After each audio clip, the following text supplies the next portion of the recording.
pertemuan kemarin sebetulnya tujuannya itu. Nah, kemudian dengan foto yang mungkin menarik itu, langsung diasumsikan ada pertemuan politik dan lain-lain. Tapi sebetulnya tidak ada, kita hanya menyambung silaturahim, kemudian sekaligus mendengarkan kuliah umum dari Pak Prabowo Subianto sebagai Menhan. Gitu.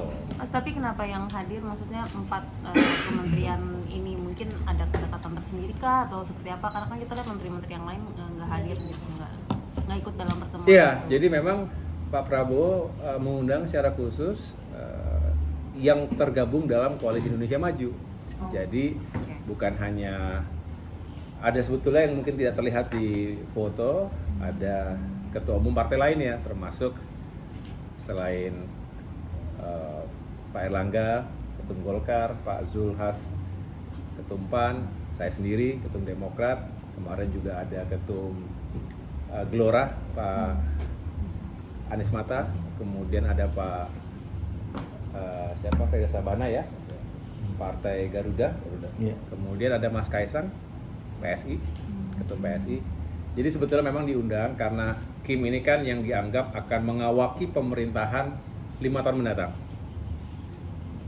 Sehingga bagus kalau juga memahami secara utuh pokok-pokok pemikiran Pak Prabowo. Ada beberapa hal yang fundamental yang menjadi kekuatan sekaligus juga tantangan yang harus kita carikan solusinya bersama.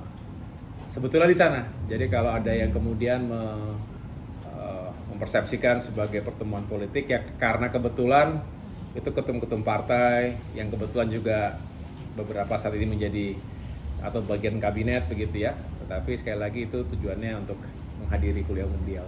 Mas, tapi Itu sebetulnya bukan pertemuan politik. Jadi kami diundang dalam forum ada namanya Executive Program yang diselenggarakan oleh Universitas Pertahanan. Kita tahu Unhan itu kan bagian dari Kementerian Pertahanan karena saya juga dulu salah satu pendiri Unhan.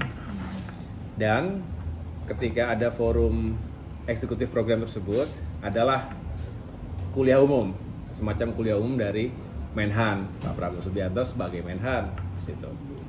Nah, kemudian dari peserta yang diundang termasuk ketua-ketua umum dari Koalisi Indonesia Maju.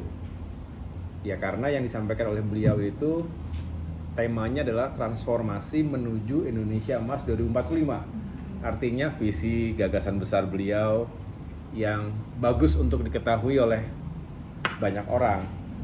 Tapi bukan dalam konteks kampanye lagi tentunya kan, tetapi bagaimana beliau melihat ke depan dari sisi pertahanan negara, tapi juga secara komprehensif. Bagaimanapun beliau adalah seorang presiden terpilih.